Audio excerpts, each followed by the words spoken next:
kita meneruskan kuliah kita. Dan saya minta maaf hari ni saya atas kenderaan hari ni kerana ada urusan yang tak dapat dielakkan, kena pergi ke pejabat tanah pagi ni. Sementara on the way ni, jam pula hari ni. Saya rasa boleh ikut dengar semua suara clear Clear Ustaz, clear. File dah dapat ke? Mungkin tengah dalam proses lagi kot Ustaz. Okey, tak apalah. Dalam kuliah yang lalu kita membicarakan tentang cabaran moden terhadap kehidupan beragama. Di mana dalam kuliah yang lalu saya membicarakan tentang apabila kita berada pada zaman moden pada hari ini, kita akan berhadapan dengan keadaan yang kita melayan kehendak-kehendak nafsu, kehendak-kehendak keinginan yang menyebabkan layanan itu layanan yang diberikan dengan layanan kelas pertama. Macam-macam kita layan keinginan itu sehingga menyebabkan layanan kita terhadap Tuhan semakin lemah. Itu adalah premis ataupun asas kaedah yang kita telah sebutkan dalam kuliah yang telah lalu. Kerana teknologi ini merupakan sesuatu yang sifatnya memudahkan kita. Cumanya saya nak tanya tuan-tuan dan puan-puan pada hari ini kan. Teknologi ini neutral ke ataupun tidak? Siapa boleh bantu? Teknologi ini neutral ataupun tak neutral? Neutral ni maksudnya orang sebut lah kan, kita ni macam guna telefon lah dia kata. Kalau kita guna pada tempat yang baik, maka baiklah dia. Kalau kita guna pada tempat yang tak elok, tak eloklah dia. Setuju tak macam itu? Setuju. Saya ulang lagi. Teknologi ni macam telefon. Kalau kita guna pada tempat yang baik, baiklah dia. Kalau kita guna pada tempat yang tak baik, maka tak baiklah dia. Setuju ke tak setuju? Setuju Ustaz. Setuju. Saya tak bersetuju. Saya tak bersetuju. Kenapa saya tak bersetuju? Kerana teknologi ini, tuan-tuan, yang kita sebut contohnya telefon lah.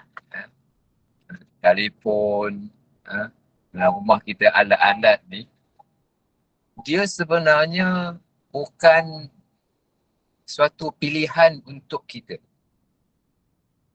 Tetapi sebenarnya dia memaksa kita. Saya ulang lagi. Teknologi ni dia bukan satu pilihan untuk kita. Kita boleh nak guna ataupun tak guna, bukan. Tetapi teknologi ini merupakan satu paksaan untuk kita. Dia merupakan satu paksaan untuk kita. Boleh tengok skrin dalam page yang kedua kot. Yang kedua ke yang ketiga saya?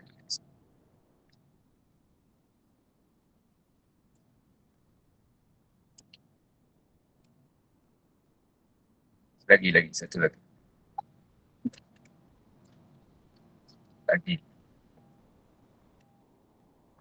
Lagi.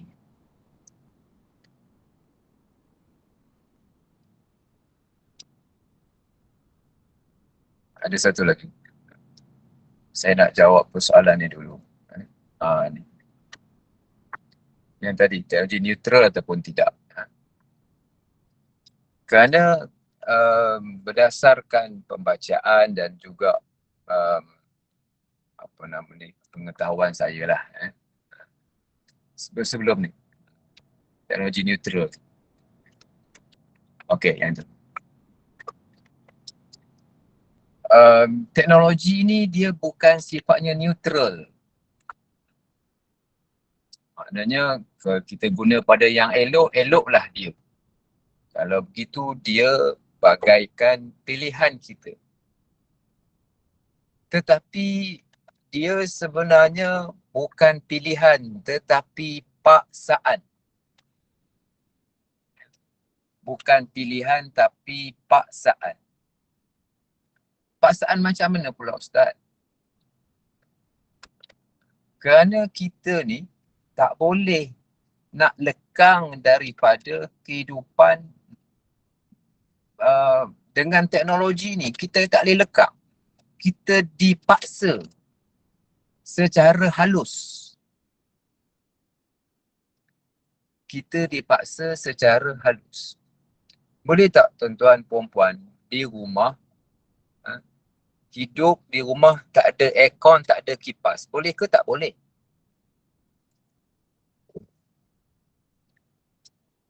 Boleh ataupun tidak? Kalau Boleh. tuan-tuan kat rumah tak ada kipas, tak ada aircon. Boleh Kipas, aircon, kipas dan aircon ni kan? Boleh. Kipas dan aircon ni adalah teknologi.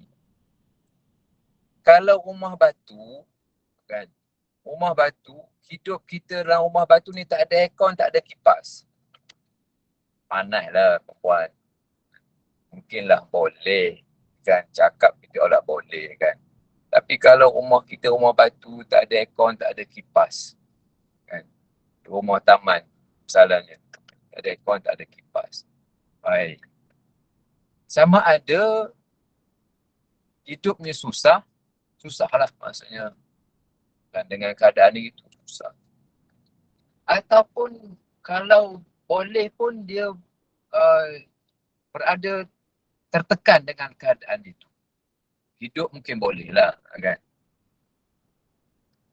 Maknanya kita memerlukan perkara berkenaan. Dengan kata lain, kehidupan kita yang dipenuhi dengan teknologi pada hari ini bukanlah suatu pilihan tetapi teknologilah yang membentuk, yang apa kita panggil, yang memaksa hidup kita pada hari ini seperti ini. Mesti ada kereta, rumah, mesti ada kipas, ada aircon, ada lampu, ada mesin basuh kan. Boleh je basuh tangan kan. Tapi dengan keadaan sekarang ni susah jugalah nak cari rumah orang yang tak ada mesin basuh, melainkan kalau kampung-kampung sangat pun kan. Kata-katanya rumah orang ada mesin basuh, peti ais kan. Itu semua adalah teknologi. Yang teknologi itu telah pun memaksa hidup kita. Apa pandangan tuan-tuan? Saya nak tanya apa pandangan? Silakan. Ada apa pandangan? Kalau saya cakap teknologi ini telah memaksa hidup kita dan membentuk kehidupan kita seperti mana yang kita pada hari. Ya Ustaz, boleh saya bagi pandangan? Sila. Sebelum tu Ustaz, saya mohon izin sekiranya boleh Ustaz pusingkan Ustaz punya video. Ustaz punya video dengan saya slide okey. lari. Okey, terima kasih Ustaz. Okey. Kita lebih selesa begini. Maafkan saya Ustaz. Pada saya, landscape media telah berubah. Okey. Jadi mau atau tak mau, kita kena seiringan dengan media tersebut. Sekiranya kita tak seiringan dengan landscape yang telah pun berubah, kita akan jauh ketinggalan. dari segi mendapatkan maklumat, dari segi perkhidmatan, semua kita akan ketinggalan. Jadi sebenarnya soalan jawapan dia ialah mau tak mau kita kena lari dengan perubahan landscape media tersebut. Sebab kalau tidak, kita jadi tak relevan dengan kehidupan masa kini, Ustaz. Itu pandangan saya lah. Sama ada dia mendatangkan kebaikan atau tidak, pro and cons tu banyak. Okay. Terima kasih, Ustaz. Terima kasih. Silakan. Assalamualaikum. Waalaikumsalam warahmatullahi. Ustaz, pada pendapat saya, Ya. teknologi ni berkembang. Jadi bagi orang yang hidup masa sekarang, kita kena ikut, tapi ada baik dan tak baik. Terpulang pada kita dengan pengetahuan kita dan dengan apa tujuan kita nak menggunakan semua benda tu. Jadi kita takkan nak balik ke zaman dulu-dulu masa tak ada benda-benda tu kan. Bukannya manusia masa tu tak nak guna, tapi tak ada. Tapi sekarang benda tu dah ada. Teknologi tu ada dan ada yang baik, ada yang tak baik. Okay, setuju. Semua bergantung pada niat kita macam mana. Macam handphone, banyak baik. Tapi tak baik pun banyak juga. Pilihlah, ikutlah. Pilih iman, dengan iman kita pilihlah apa yang kita nak. Itu je lah Ustaz. Okay, terima kasih. Ada lain?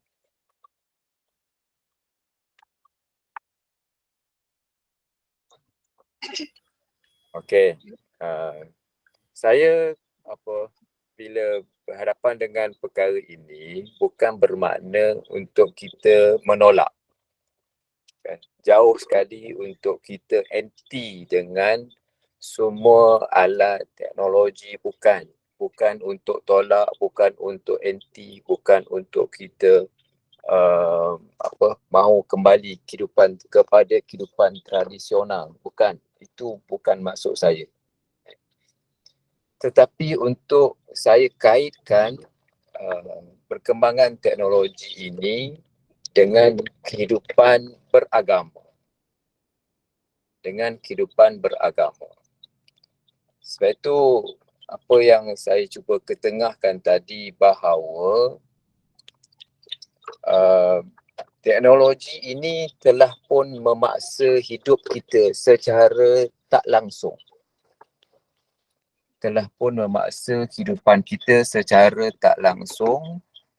Yang akhirnya kehidupan kita jadi beginilah. Ada rumah, ada ni, ada macam-macam yang kita ada. Yang saya nak kaitkan sebenarnya dengan apa yang disebut sebagai teknologi ini bukan neutral. Bukanlah maknanya kita boleh guna ikut suka kita, tetapi kita telah pun dibentuk penggunaan tersebut mengikut caranya yang tertentu. Secara halus kita dipaksa. Ni poin saya, secara halus. Okay. Kenapa secara halus? Kita boleh tengok slide saya, boleh kita pergi yang pertama. Untuk kita keluar yang pertama.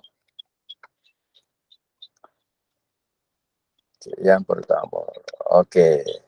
Yang pertama ni. Manusia memerlukan teknologi untuk membantu kehidupan dan memberi keselesaan. Kita setuju kan? Manusia memerlukan teknologi untuk membantu kehidupan dan memberi keselesaan. Okey.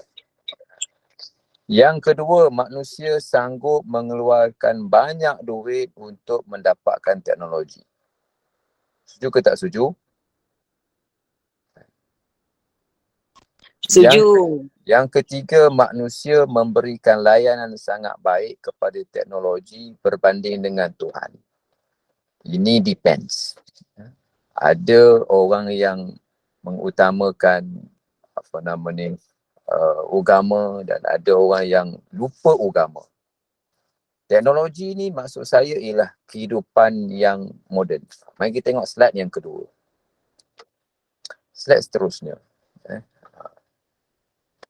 Yang kedua ni, Ini saya dah bicarakan dalam kuliah yang lalu.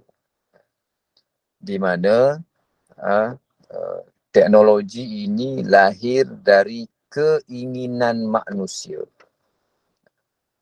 Lahir dari keinginan manusia. Kenapa lahir daripada keinginan manusia? Sebab manusia ingin hidup senang, ingin hidup lebih selesa, maka manusia perlu kepada alat-alat ini untuk memudahkan kehidupan dia. Inilah yang dimaksudkan bagaimana kehidupan kita ini dipenuhi dengan keinginan-keinginan. Teknologi, rumah, kereta, duit, aircon, keselesaan ini semua dipenuhi dengan keinginan-keinginan. Dan memang teknologi itu dicipta untuk melayan semua kehendak dan keinginan manusia. Yang ketiga, slide yang ketiga.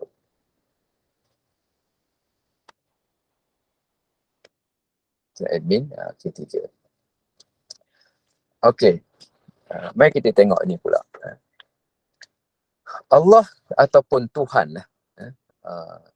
Konsep Tuhan ialah pihak yang berautoriti, yang ditaati, yang dituruti dan yang dipatuhi. Kalau kita sebut Allah ataupun Tuhan lah, konsep God, konsep Tuhan secara umumnya ialah dia pihak yang berautoriti, yang ditaati, yang dipatuhi, yang diikuti. Konsep Tuhan. Hawa nafsu apabila ditaati, dituruti, dipatuhi, akhirnya dia menjadi Tuhan. Akhirnya dia menjadi Tuhan. Allah Ta'ala sebut dalam Quran, tidakkah engkau afara'aita man ittakhadha ilahahu hawa? Tidakkah engkau melihat wahai Muhammad orang yang menjadikan hawa nafsunya sebagai Tuhan. Dalam konteks hari ini, hawa nafsu sebagai Tuhan ialah orang yang menjadikan kehidupan teknologi yang kita sebut melayan semua keinginan-keinginan ini sehingga melupakan Tuhan yang kita masukkan dengan menjadikan hawa nafsunya sebagai Tuhan. Okey, yang keempat.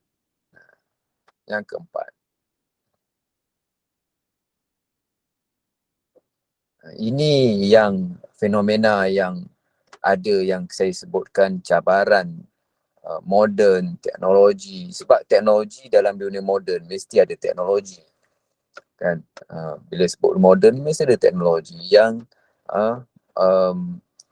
menyebabkan manusia merasa lebih perlu kepada alat-alat kehidupan, kemudahan, kesenangan. Dalam hatinya kadang-kadang dia lebih rasa benda. Sebab apa? Sebab Tuhan tak nampak. Allah Ta'ala tak nampak. Alat nampak. Teknologi nampak. Semua benda nampak. Kita boleh, bukan sekadar nampak, kita rasa, kita boleh pegang, kita boleh sentuh, kita boleh nikmati. Kita boleh tidur. Kita boleh, apa lagi? Kita boleh menyelami semua benda-benda berkenaan. Tuhan, dosa, pahala, syurga, neraka, tak nampak. Secara psikologi manusia ni, manusia suka ataupun lebih yakin benda nampak, lebih mudah yakin dengan benda nampak ataupun lebih mudah yakin dengan benda tak nampak. Biasanya, dia akan lebih mudah yakin dengan benda nampak berbanding dengan benda tak nampak. Sebab itu manusia bertindak bukan berasaskan kepada tahu, tetapi manusia bertindak berasaskan kepada rasa dan perasaan. Kalau nak cerita tahu, orang semua tahu tentang fadilat semayang. Nak cerita tahu tentang fadilat semayang subuh berjamaah. Semua orang tahu. Nak cerita tahu, semua orang tahu fadilat semayang duha. Semua orang tahu. Nak cerita tahu, semua orang tahu fadilat baca Quran. Semua orang tahu. Tapi banyak tak orang baca Quran? Tindakan manusia bukan berasaskan kepada tahu semata-mata, tetapi yang dia banyak bertindak daripada emosi, perasaannya, kehendaknya itu yang menyebabkan dia bertindak. Walaupun tahu tu kadang-kadang dia bertindak dah tahu, tapi tahu sahaja tu tak memadai, maksud saya. Tahu sahaja tu tak memadai. Kerana banyak orang tahu tapi tak buat. Yang buat tu daripada kehendak, perasaan, keinginan, terbentuk, kesedaran, itu yang membentuk bertindak. Itu yang mendorong untuk bertindak. Tahu saja kadang-kadang tak cukup. Tahu yang dicampur dengan bertindak, bahawa dia akan berlakunya tindakan-tindakan yang apa nama ni, yang seterusnya. Okey. Terus slide seterusnya. Barulah kita pergi kepada soalan tadilah, kerana saya slide ni lambat kan. Barulah kita pergi kepada soalan teknologi ini neutral ataupun sebaliknya. Jadi manusia mana yang lebih kita pilih di antara dua pernyataan. Manusia boleh memilih teknologi ataupun teknologi memaksa manusia. Pandangan saya, kita memang boleh memilih teknologi. Tetapi walaupun kita memilih teknologi, cara pilih teknologi itu mengikut cara yang ditentukan oleh teknologi. Yang kita bukan pilih sendiri-sendiri. Kita nak guna telefon, kita boleh pilih sendiri-sendiri, mesti dengan caranya. Dia telah pun desainkan hidup kita secara tak sedar. Dia telah pun desainkan hidup kita secara tak sedar. Kita bukan rasa kita boleh pilih, tapi sebenarnya dia telah pun desainkan hidup kita secara tak sedar. Sebab tu saya sebutkan tadi, bukan kita anti kepada teknologi, bukan kita tak suka, kita suka, tetapi kita kena sedar apa itu teknologi. Pada hari ini saya nak ajak tuan-tuan puan-puan pada pagi ini untuk kita sedar apa itu teknologi sebenarnya. Apa itu moden maju itu sebenarnya. Supaya kita faham bahawa maju moden dia telah pun membentuk cara hidup kita yang tersendiri, yang dibentuk oleh siapakah yang membentuknya kan. Bergantung kepada siapakah yang membentuk. Okay. Mari kita tengok seterusnya. Dalam kehidupan tradisional, cuba tekan ada berapa poin dekat situ. Lagi. 3 ke 4. Ada 3 poin. Ada 3 poin. Dalam kehidupan tradisional, di kampung kan. Orang kampung, orang di kawasan kita panggil tradisional ini, mereka boleh saya katakan bahawa follow. Dia tak banyak berfikir, follow, ikut sahaja. Nak kata kritis pun mungkin kurang lah, ikut je. Walaupun kampung-kampung sekarang dah jadi kampung moden dah. Tapi sifat tradisional ini biasanya dia tak mempersoalkan. Tradisional ni dia tak mempersoalkan. Kalau pakai baju Melayu, memanglah pakai baju Melayu. Pasal apa baju Melayu? Tak adalah diketahui. Kenapa baju Melayu? Tak. Walaupun baju Melayu pun ada sekarang baju Melayu moden, tak moden lah macam-macam kan. Tapi maknanya kan kehidupan tradisional dia akan follow je. Follow, dia jarang mempersoalkan. Ini tradisional. Kalau banyak mempersoalkan itu panggil moden lah kan. Sebab tradisional sifatnya dia tradisi, dan dia tak mempersoalkan, dia ikut apa yang telah ditentukan. Tradisional. Kalau dari sudut kewangan pula, kan, tuan-tuan puan-puan, dari sudut kewangan pula, dia transaksinya kurang lah, kan. Dan juga kecairan ekonomi pun kurang. Transaksi pun kurang, kecairan ekonomi pun kurang. Ini tradisional. Dia tak ada nak mikir mana, ikut je lah. Sebab nak jadi maju ni, dia kena banyak fikir. Mari tengok slide seterusnya. Okey. Bila nak jadi maju, nak jadi moden, nak jadi maju ni kena banyak fikir. Banyak fikir ni maksudnya dia kena rasional, dia kena fikir, dia kena berubah, dia kena tak terikat, kan. dia kena ada pembaharuan, barulah dia akan pergi kepada maju. Barulah dia moden. Kalau rumah yang moden, kan, macam-macam jenis rumah yang ada yang 3 tingkat, 2 tingkat, yang tingkat tu macam-macam pula, ada townhouse lah, ada macam-macam lah. Kan? Kalau rumah kampung dulu, rumah Minang, cara macam tu je lah rumah Minang. Kan? Kalau rumah Kedah, cara Kedah, itu je. Kalau tak sekarang ni macam-macam lah bentuk. Dia mesti pembaharuan, dia mesti tak terikat. Kalau terikat, kan, itu bukan sifat moden, dia tu bersifat tradisional. Dia terikat. Dia mesti ada perubahan, mesti ada pengubahsuaian. Dia mesti berfikir kenapa itu, kenapa ini, kenapa tak boleh itu, kenapa tak boleh ini. Kan? Okey ke tak, logik ke tak, sesuai ke tak. Ini semua antara ciri dalam kehidupan moden. Nak maju kena beginilah.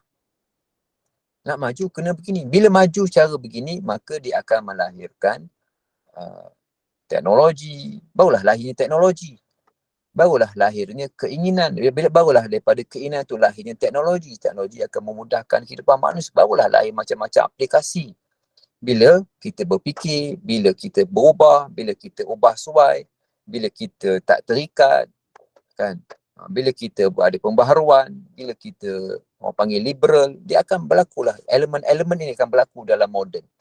Secara tak sedar. Kan? Secara tak sedar. Itulah elemen yang saya nak sebutkan bila kita sebut maju moden. Memaksa kita secara tak langsung. Agama ni tuan-tuan, agama ni ada 2 bahagian dalam agama. Satu yang boleh berubah, satu yang tak boleh nak ubah. Agama ni ada yang boleh berubah dan ada yang tak boleh berubah. Buka slide seterusnya.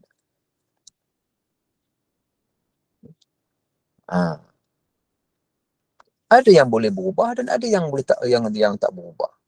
Semayang tak berubah, ibadat tak berubah, puasa tak berubah, semua tak berubah. Tuntutan kehidupan ni berubah. Bagaimana agama yang sebahagian besar agama yang tak berubah ni nak menyesuaikan diri ataupun kehidupan nak disesuaikan dengan agama. Inilah cabarannya, tuan-tuan. Inilah cabarannya. Cabaran kehidupan kita yang terikut dan dibentuk oleh kehidupan berteknologi ini. Bila kita nak matchkan dengan agama ni dia ada prinsipnya. Agama bukan liberal. Agama tak boleh berubah. Memang ada pembaharuan dalam agama, tapi ada bab yang tak boleh baharu dalam agama. Semayang ni 5 waktu mana boleh pembaharuan, boleh jadi 7 waktu. Ustaz, kita buat 2 waktu tak boleh. Kan? Kita tak payahlah Ustaz nak wuduk-wuduk ni payah, musim-musim sejuk ni payah kan. Kita pakai tayamum je. Tak, tayamum ada rule dia. Bukan boleh ikut suka. Kan? Jamak pun ada rule dia, bukan boleh ikut suka kita. Ada, walaupun ada rusah itu kan, mengikut naik kenderaan, naik apa, tapi ada rule dia, bukan boleh ikut suka-suka. Kan? Dan ada pembaharuan dalam agama dipanggil dengan ijtihad, tapi ijtihad pun bukan boleh ikut suka-suka. Ada benda yang boleh diijtihadkan dan ada benda yang tak boleh. Kan? Maknanya ada 2 lah benda agama. Ada yang kalau kita belajar dipanggil dengan tawabit, benda yang tetap, dan ada benda yang berubah. Jadi sebab itu bila kita bicarakan tentang topik ini, maaf tuan-tuan, berat sikit topik hari ini kan. Dia kalau bersemuka dia akan lebih impression tu lebih mudah sampai kan. Jadi cabarannya dunia moden ini yang dipenuhi dengan apa tadi, dengan pembaharuan, berfikir, orang berfikir sendiri. Orang boleh fikir macam-macam, inginkan pengubahsuaian, tak terikat. Bagaimana kita nak bawa semua itu dalam kehidupan beragama yang sebahagiannya terikat. Sebahagian kita terikat. Sebab itu agama ni, dia tak panggil dengan agama ni, kalau dalam bahasa Arab atau dalam bahasa Inggeris, agama disebut tradition. Kehidupan yang bertradisi. Sebab kita menerima ketetapan daripada Nabi Allah Ta'ala kan, kehidupan kita dan kita follow. Dan Ada sebahagian kita boleh sesuaikan. Maksudnya apa nama dalam masjid kita boleh pakai mikrofon, imam boleh pakai mikrofon kan, boleh. Tapi walau macam mana pun azan tidak boleh digantikan dengan kaset. Tak payahlah kaset-kaset ni, tak payahlah nak azan-azan susahlah untuk Bilal. Nak kita pakai automatik je lah azan. Tak boleh. Kan? Masjid tak boleh buat begitu. Dia hanya boleh nak tahu kat phone kita, bolehlah nak membagi tahu syarat masa waktu, tapi masjid tak boleh automatik macam tu. Dia kena orang juga yang tukang azan. Taklah, teknologi tak boleh nak replace bahagian-bahagian yang seperti itu. Walaupun teknologi mungkin boleh, tetapi kan, inilah yang saya cuba untuk ketengahkan pada hari ini. Dan dia tidak mendokong kepercayaan yang bersifat dogma, yang bersifat kepercayaan ataupun agama yang tak dibuktikan. Sebab moden ini kan, ketika hospital dia mesti benda ada yang dibukti, yang tak bukti dia tak kan, dia tak terima benda yang tak ada bukti. Apa contoh yang dia tak terima benda yang tak ada bukti? Contohnya kan, kalau pergi hospital, contohnya hospital. Hospital ni perubatan moden. Islam bukan menolak moden, tetapi bagaimana kita faham tadi kan. Kalau kita pergi hospital, contohnya kan, kita kata, doktor saya ni sakit. Sakit mana? Sakit kat tangan. Dia cek, tak ada pun sakit kat tangan. Tapi kita punya sakitnya, ya Allah sakitnya. Doktor diagnose lah, masuklah MRI ke, masuklah scan ke, masuklah X-ray pun tak jumpa. Tapi kita rasa sakit. Dalam perubatan moden, dia tak kira sakit sebab tak nampak, tak dibuktikan. Mungkin pergi jumpa dengan apa ke, sebab ini bukan apa, dia kata jin dah besar. Jin besar gunung duduk dekat kau punya tangan masalahnya kan. Itu yang kau rasa berat tu masalahnya. Tapi scan tak nampak. Bila tanya doktor, mesti ada bukti. Kalau tak bukti, dia tak terima.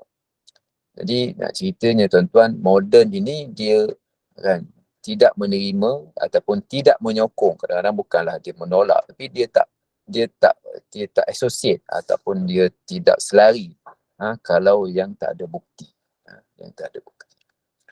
Okey, terus. Sikit lagi. Sikit lagi. Moden mungkin bersifat anti tradisi ataupun kontra tradisi. Bila kita dah hidup senang dengan kehidupan senang ni, kita susahlah nak naik, nak kembali ke belakang, susahlah. Mungkin boleh tapi susah. Kita dah biasa naik kereta, tiba-tiba nak naik motor. Orang yang naik motor, malah naik motor, naik basikal. Kita dah biasa naik motor, naik kereta, masalahnya nak tukar naik motor. Boleh tapi susah kan. Lah panas lah, hujan lah apa semua. Yang dah biasa naik motor kan, tiba nak naik basikal. Allah. Dia nak basikal, tiba nak jalan kaki. Biasanya daripada jalan kaki nak naik motor. Naik motor nak naik kereta. Naik kereta daripada kereta yang kancil yang paling ni, yang paling murah sampai kereta yang paling mahal. Biasanya gitulah. Bila dah sampai ke, dia akan jarang mengundur. Sebab tu saya setuju dengan apa tadi, kita tak kembali, kita tak menolak tadi ya. Memang kita tak menolak, kita tak mengundur. Tapi cuma bagaimana kita faham tentang perkara ini supaya kita boleh bawa agama dalam kehidupan. Terus sikit lagi. Ada slide lagi. Yang terakhir. Okey. Jadi sebagai kesimpulan pada hari ini kan, teknologi, sejauh manakah teknologi, manakah yang kita rasa yang mendominasi kehidupan kita? Teknologi membentuk kehidupan manusia, agama membentuk kehidupan manusia. Agama dan teknologi ni bukan benda yang bertentangan. Daripada perspektif agama kita tak. Agama tak bertentangan dengan teknologi. Teknologilah yang harus tunduk mengikut ketetapan agama. Teknologilah yang harus tunduk mengikut ketetapan agama. Bukan teknologi yang akhirnya mengubah semua agama. Tak. Maknanya bila kita hidup dalam dunia yang dipenuhi dengan kehidupan, teknologi, apa semua kesenangan hari-hari ini, kita nak kesenangan, kemudahan hidup yang kita pada hari ini, yang menyebabkan kita lagi kuat pegangan agama, yang menyebabkan kita menerima ketetapan agama, dan yang menyebabkan kita ikut agama, walaupun kita terpaksa bersusah, walaupun agama itu kita rasa banyak benda yang kita rasa betul ke begini, tetapi kita menerima ketetapan agama. Jadi ringkasnya pada hari ini ialah kita bila berbicara tentang teknologi dan agama ini, kita memahami bahawa teknologi itu adalah alat dalam kehidupan manusia. Jadi bila sebagai alat, maka kita ada keutamaan dalam hidup kita. Ada keutamaan dalam hidup. Bila kita ada keutamaan dalam hidup, kan, kita kena melihat menggunakan keutamaan dalam hidup kita pada benda yang sepatutnya, bukan akhirnya kita lalai dengan teknologi, lalai dengan kehidupan, lalai dengan duit, lalai dengan ini, supaya akhirnya kita mendahulukan agama dalam kehidupan. Mendahulukan agama ni bukan bermakna kita menolak teknologi, tak. Kan? Kerana kita dah bicarakan dulu sebelum ini. Sebelum ni kita dah bicarakan topik apa makna dunia dan apa makna akhirat. Semua kita dah bincangkan tentang topik ini. Tuan-tuan masih ingat tak? Bila kita sebut tentang agama, tentang akhirat ialah apa perkara yang boleh menghasilkan pahala. Dunia, teknologi apa semua ni yang tidak menghasilkan apa-apa pahala ataupun tak menjauhkan diri daripada dosa. Perkara pahala, perkara akhirat, kan, apa-apa yang boleh kita gunakan, jangan penggunaan itu menjadikan kita bertambah pahala dan menjauhkan kita daripada dosa. Maka itulah akhirat. Maka ringkasnya tuan-tuan yang dirahmati Allah Subhanahu Wa Taala, pada hari ini saya mengajak saya dan tuan-tuan untuk faham apa itu teknologi, apa falsafah di sebalik teknologi, dan bagaimanakah di belakang teknologi itu secara halus adanya keinginan-keinginan manusia. Kita bimbang bila kita melayan keinginan-keinginan itu, akhirnya kita melarut dan akhirnya kita melupakan dunia, sedangkan melupakan akhirat, sedangkan yang kita nak kejar bukan alat, yang kita nak kejar ialah pahala yang wujud yang boleh kita gunakan di sebalik alat teknologi dalam kehidupan kita. Wallahualam. Ada apa tuan-tuan nak bagi pandangan, nak tanya pun sila. Okey, kita buka soalan ya. Para jemaah, silakan. Ada soalan?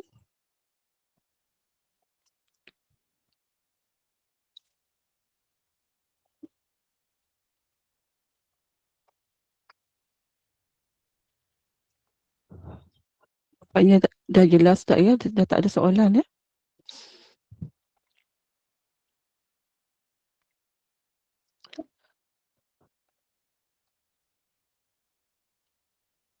Semua diam soalan. Okey. Okey.